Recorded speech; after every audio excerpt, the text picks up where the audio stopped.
Bienvenidos y bienvenidas a su programa Monseñor Romero y la misión del Evangelio. Un programa que lleva dos objetivos: conocer a Monseñor Romero y estudiar la Sagrada Escritura con un juicio crítico desde la teología de la liberación. Cada día tendremos un encuentro con Monseñor Romero y con el Dios de Jesús.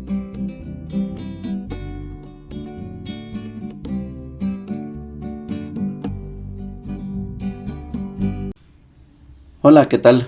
Este es su programa Monseñor Romero y la misión del Evangelio. Estamos en el miércoles 25 de septiembre, miércoles de la semana número 25 del tiempo ordinario, y ahora vamos a encontrar a Monseñor precisamente en el contexto de la fiesta de la Navidad. Tenemos los dos días, el día 23 y el día 24 de diciembre. Hay suficiente contenido, mucho diría yo. Primero, 23 de diciembre, Monseñor tiene una reunión con todo el equipo y tienen una celebración en la catedral. Recordemos que la catedral estaba tomada. Se decía que no se celebrara ahí porque podía ser, pero se celebró la misa de la Navidad y fue todo un éxito. Hay sendos detalles de todo lo que hubiera podido pasar, pero gracias a Dios no pasó nada. Se celebra la misa en la catedral. Después Monseñor tiene que ir a Cojutepeque.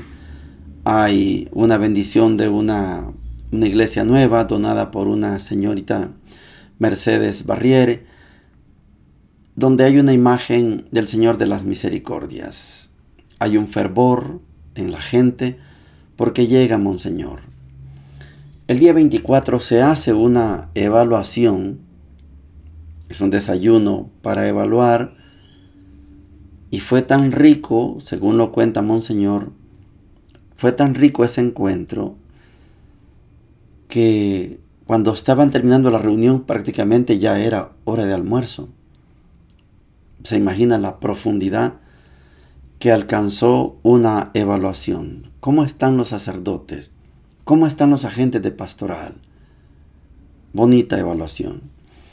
Después la misa de la Navidad en la catedral. Esto es como el eje central de la Navidad. Figúrese, dice Monseñor, el mensaje fue siempre, como es tradición en él, fue siempre sobre 3 puntos. Dice él: Dios es la gran noticia, primer punto. Es que la Navidad sin Dios, que es nada. Por eso, cuando lleguemos al día, en los días de la Navidad, usted se va a dar cuenta la actitud que tomo yo, de que concentremos la Navidad en Dios, no en el viejo panzón Santa Claus, porque muchos en las empresas hacen de Santa Claus el centro de la Navidad. Dios es la gran noticia, primer mensaje. Segundo, la señal que los ángeles dieron a los pastores: encontrarán al niño envuelto en pañales sobre un pesebre. Y dice Monseñor, es que Dios se arropa con nuestra miseria humana. Es el segundo mensaje. Y el tercero, gloria a Dios en lo más alto de los cielos. Dice, es la meta de la vida que todo hombre, hacerlo todo a la mayor gloria de Dios. Son los 3 mensajes.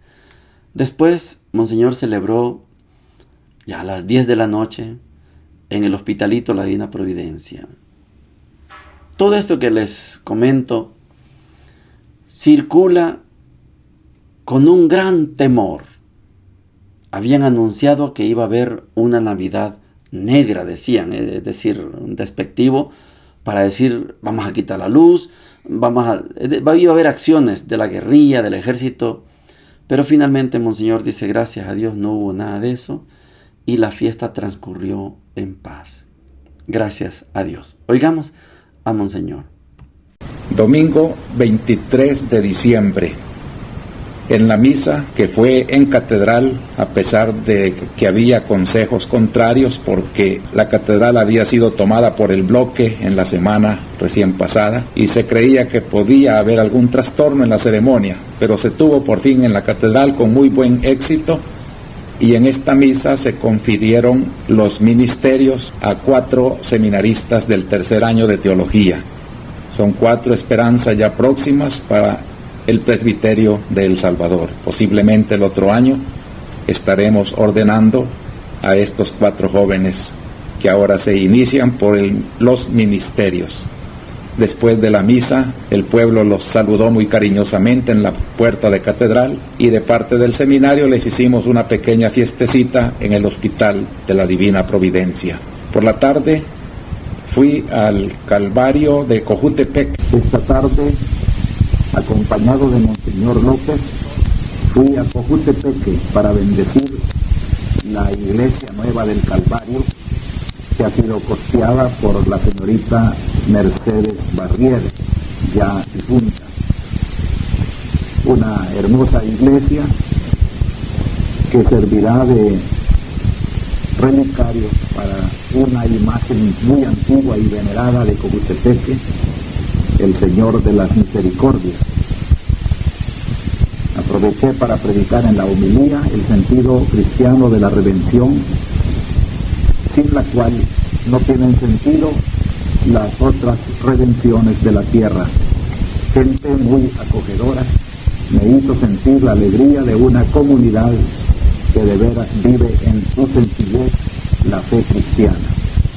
El párroco, Padre Cayo Ayala, las religiosas belgas que ahí trabajan, las religiosas franciscanas que tienen allá también un colegio, y un numeroso grupo de fieles constituyeron el núcleo de esta hermosa ceremonia de la bendición del nuevo templo. Pero por la noche tenía invitación de la colonia Atlacat para asistir a una posada, pero me sentía muy cansado y supliqué al párroco que me dispensara. Lunes 24 de diciembre, vigilia de la Navidad. Desayunamos con los vicarios generales y los 2 cancilleres, el padre Amaya, para evaluar un poco problemas presentes del arzobispado, principalmente acerca de la ocupación de la curia, de la actitud pastoral de algunos sacerdotes, del seminario y otras cosas que fueron muy bien vistas, analizadas, con un sentido muy pastoral y muy cordial con la preocupación del arzobispo. Se nos fue toda la mañana y ya casi nos levantábamos de la mesa cuando ya era otra vez hora de ir a almorzar, pero se fueron a preparar sus fiestas de Navidad a sus diversos cargos eclesiásticos. Por la tarde, en la colonia Roma, en la iglesia de los padres carmelitas, presidí una ceremonia de primera comunión, un bonito grupo preparado allí para celebrar así la venida del niño Jesús. A las 8 de la noche celebré la misa de Navidad en la catedral, a pesar del temor y que me aconsejaban que mejor cerráramos la iglesia. Resultó una misa muy bonita, bastante gente, y compartimos aquí la celebración y el saludo de nuestra Navidad. El mensaje fueron 3 frases del Evangelio de hoy. La primera, que se refiere a la gran noticia. Dios es la gran noticia. Su presencia en el mundo ha puesto un germen de novedad en la historia. Siempre hay esperanzas cuando hay cambios en la historia porque Dios va con nosotros. La segunda frase, la señal que los ángeles dieron a los pastores. Encontrarán al niño envuelto en pañales sobre un pesebre. Cristo es Dios que se arropa con la miseria humana y que asume todo el dolor y el sufrimiento para darle un valor redentivo. Y tercero, gloria a Dios en lo más alto de los cielos. Es la meta de la vida de todo hombre, hacerlo todo a la mayor gloria de Dios. A las 10 de la noche celebré la misa en el Hospital de la Divina Providencia, donde había numerosa asistencia, a pesar del temor en el ambiente, porque se temía que esta Navidad iba a ser una Navidad negra, sin luz, sin agua. Sin embargo, transcurrió pacíficamente. Bendito sea Dios. Llegamos a la sección de la palabra de Dios. Es miércoles de la semana número 25 del tiempo ordinario y hoy tenemos la lectura prácticamente despidiendo al libro de los Proverbios en el capítulo 30, versículos del 5 al 9, y dice lo siguiente: La palabra de Dios es acendrada, Él es escudo para los que se refugian en Él. No añadas nada a sus palabras, porque te replicará y quedarás por mentiroso. 2 cosas te he pedido. No me las niegues antes de morir.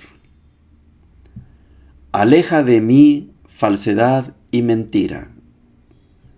No me des riqueza ni pobreza.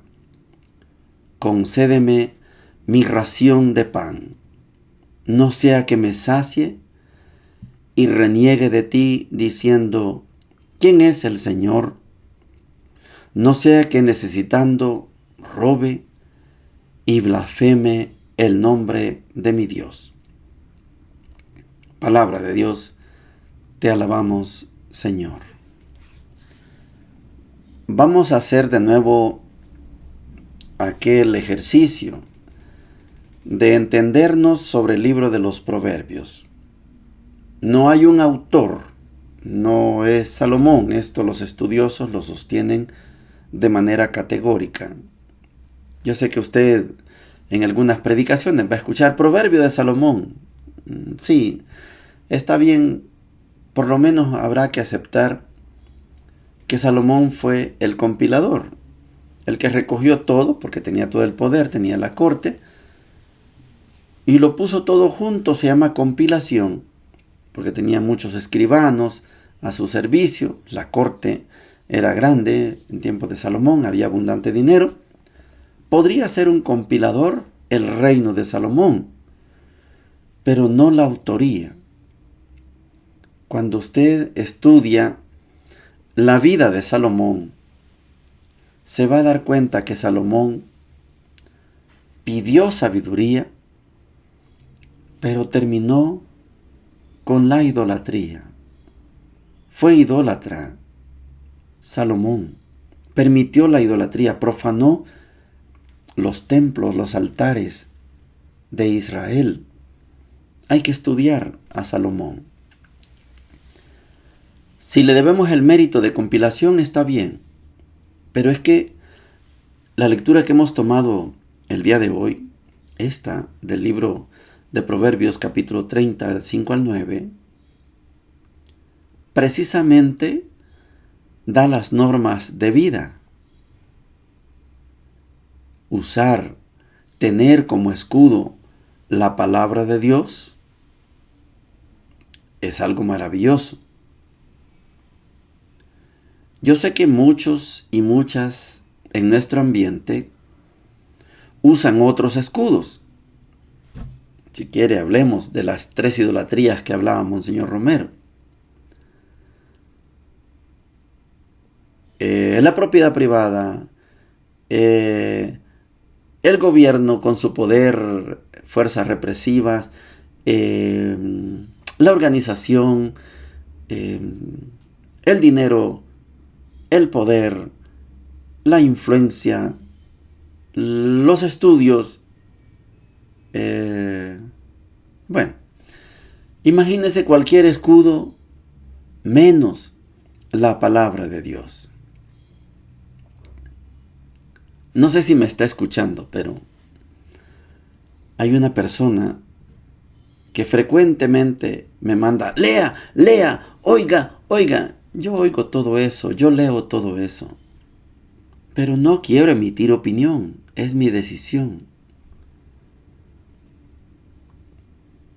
No es este programa para emitir una opinión de esas cosas. Menos cuando me manda a leer la prensa gráfica. Yo no leo la prensa gráfica. No merece mi lectura la prensa gráfica. Esa es mi decisión. Y selecciono los youtuberos. Este sí, este no me interesa. Yo elijo. Pero cuando usted no usa la palabra de Dios como el gran escudo, anda buscando escudos por todas partes. Ayer ya hubo las grandes críticas, sí, por el discurso del presidente en las Naciones Unidas. Está bueno, háganlas. Este programa no es para eso. Estoy claro que yo estoy concentrado en Monseñor Romero y en la palabra de Dios. No digo que soy ejemplo para todos, no, pero el proverbio manda a decir, la palabra de Dios es acendrada. Él es escudo para el que se refugia en él. Si la palabra de Dios no es mi maestra, entonces voy a divagar. Me voy a meter en cosas que yo no conozco, que conocen otros. A mí no me interesa ese tipo de saberes. Yo les he contado a ustedes que me enamoré de la Biblia desde que estaba en la cárcel y no la he soltado. Y donde he ido, he tratado de estudiar la Sagrada Escritura y este programa es un estudio de la Sagrada Escritura.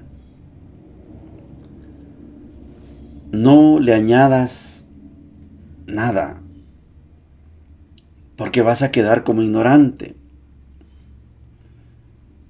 2 cosas te he pedido. No me las niegues antes de morir. Aleja de mí falsedad y mentira. Esas 2 palabras son abominables en la palabra de Dios. Falsedad y mentira. Y otra cosa, no me des riqueza ni pobreza. Concédeme mi ración de pan. Por eso cuando Jesús nos enseña esa oración del Padre Nuestro, danos hoy el pan de cada día. No el pan para 20 años, para 40 años. No, el pan de cada día. No sea que me sacie y después me crea yo. Es que yo tomo buen vino, yo como buena comida, porque yo trabajo, porque yo estudié, porque yo. Y Dios queda en un segundo plano. Nuestra oración debería ser el pan de cada día. Si yo no uso la palabra de Dios como escudo, voy a terminar creyéndome que los esfuerzos que yo hago son los que me dan el pan. Allá usted. Pero yo me quedo con mi frase ancestral. Gracias a Dios. Primero Dios. Si Dios lo quiere, que sea su voluntad. Yo prefiero quedarme con esta sabiduría ancestral. Les puedo contar que yo soy un dichoso porque tuve un papá muy cristiano católico. Oración al levantarse, oración al comer, oración al acostarse, frecuentemente en oración. Y en el día, siempre se escuchaba de sus labios la invocación: primero Dios. Dios es el que sabe. Yo crecí en ese ambiente. Yo sé que muchos en nuestros días se alaban, se felicitan, se enorgullecen de sus títulos y creen que sus títulos son los que les dan el dinero, el poder, esa riqueza que acumulan, la casa que tienen. Se les olvida que detrás de todo eso está Dios. El libro de la sabiduría es una compilación de la sabiduría en general de Israel, y algo podemos aprender de ese libro de la sabiduría. El evangelio de hoy está tomado de Lucas capítulo 9, versículos del 1 al 6, y dice lo siguiente: Jesús convocó a los 12 y les dio poder y autoridad para expulsar a toda clase de demonios y para curar las enfermedades. Y los envió a proclamar el reino de Dios y a sanar a los enfermos, diciéndoles: no lleven nada para el camino, ni bastón, ni alforja, ni pan, ni dinero, ni tampoco 2 túnicas cada uno. Permanezcan en la casa donde se alojen hasta el momento de partir. Si no los reciben, al salir de esa ciudad, sacudan hasta el polvo de sus pies en testimonio contra ellos. Fueron entonces de pueblo en pueblo, anunciando la buena noticia y curando enfermos en todas partes. Palabra del Señor, gloria y honor a ti, Señor Jesús. Lucas capítulo 9. Tenemos los paralelos: Marcos capítulo 6 y Mateo capítulo 10. Si usted estudia Marcos es bien simple. Lo voy a leer porque quiero hacer una especie de símil, una comparación. Llamó a los 12, este es Marcos, llamó a los 12 y lo fue enviando de 2 en 2, dándoles poder sobre los espíritus inmundos. Les encargó que no llevaran para el camino más que un bastón, ni pan, ni alforja, ni dinero en la faja, que calzaran sandalias, pero que no llevaran 2 túnicas. Les decía: cuando entren en una casa, quédense allí hasta que se marchen. Si en un lugar no los reciben ni los escuchan, salgan de ahí y sacudan el polvo de los pies como protesta contra ellos. Se fueron y predicaban que se arrepintieran. Expulsaban muchos demonios, ungían con aceite a muchos enfermos y los sanaban. Marcos es bien simple en su presentación de esta perícopa. Yo quiero que cuando estudiamos a Lucas que es del movimiento de Jesús, centrado fuertemente en el movimiento de Jesús, en la comunidad. En el libro del Evangelio, la comunidad está acompañada por Jesús, y en los hechos de los apóstoles, la comunidad está acompañada por el Espíritu Santo. Note usted en Lucas que Jesús, en medio de todos, escoge a los 12. Eso no lo dice Marcos. Eso tampoco lo dice Mateo. Mateo es una lectura muy larga, no la voy a leer para comparar, pero vamos a sacar algunos detalles también comparativos. Lucas dice: Jesús convocó a los 12. Recuerde que ayer estábamos viéndolo con una gran multitud que María y los parientes que llegaron no podían tener acceso a él. Era una gran multitud. De toda esa gran multitud, Jesús convoca a los 12. Les da poder y autoridad. Pero quiero que note usted en Lucas, hay algo central. Los envió a proclamar el reino de Dios y a sanar a los enfermos. Repito, los envió a proclamar el reino de Dios y a sanar a los enfermos. Vámonos a la parte final. Fueron entonces de pueblo en pueblo anunciando la buena noticia y curando enfermos en todas partes. ¿A qué los envió? A proclamar el reino de Dios y a sanar a los enfermos. ¿Qué hicieron? Fueron entonces de pueblo en pueblo anunciando la buena noticia y curando enfermos en todas partes. Cumplieron su misión. Porque ese grupo, esa comunidad, esos 12, están acompañados por Jesús. Mateo tiene una nota característica. Jesús les dice, no vayan a ciudades paganas. Ni Marcos ni Lucas tiene problema con ese concepto. Lucas dice que iban de pueblo en pueblo.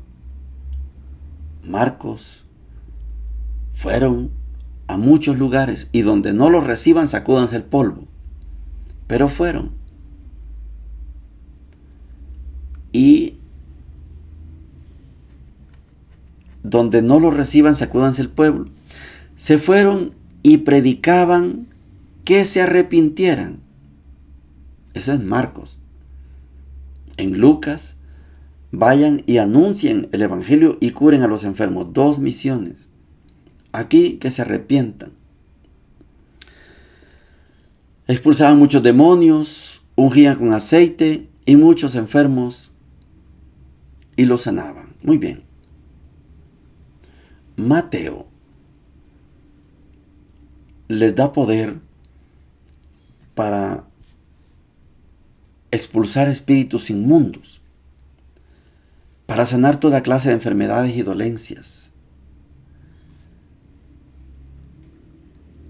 Pero les dice, no se dirijan a países de paganos, no entren en las ciudades de samaritanos, vayan más bien a las ovejas descarriadas del pueblo de Israel y proclamen que el reino de Dios o reino de los cielos está cerca. Si estudiamos a Mateo, Mateo es exclusivo para judíos. Lucas y Marcos no tienen ese problema. Lucas es específico. Llevan 2 misiones. Proclamen el reino de Dios y curen a los enfermos. 2 misiones. Las 2 misiones en Lucas las cumplen. Mateo quiere que el mensaje sea exclusivo para los israelitas. No vayan ni siquiera a Samaria, sean más predicadores en el reino de Judá, solo judíos. Hasta margina a los samaritanos, a Samaria. Quédense solamente en Judá, a la oveja perdida de Israel. Lucas, en este capítulo 9, ya van a ver, vamos a estudiar cómo en el capítulo 9 de Lucas hay una sentencia de instrucción para la comunidad y hay intentos de seguimiento que Jesús los previene. Porque estamos a la mitad del Evangelio de Lucas, de la vida pública de Jesús. Y Jesús ya ha sido claro con los 12, con los que rodean a los 12 y con la multitud. Ahora van a poner en práctica esto que Jesús les manda. Los envía a proclamar el reino de Dios y a sanar a los enfermos. No necesitan cosas, solo necesitan llevar bien claro el reino de Dios y la sanación de los enfermos. Y esto fue lo que hicieron. Los discípulos, los 12, escogidos de entre el movimiento de Jesús, escogidos de entre toda esa muchedumbre y los que estaban cerca de ellos, fueron enviados y cumplieron esa misión. Este es Lucas. Lucas no se hubiera conformado jamás con que Jesús, mira, hicimos lo posible. No, fuimos y proclamamos el reino de Dios. Sanamos a los enfermos. Así funciona el Evangelio de Lucas. No hay un más o menos. Lo hicimos. Esto es Lucas. Bendiciones para todos y para todas. Hemos presentado Monseñor Romero y la misión del Evangelio. Hasta la próxima.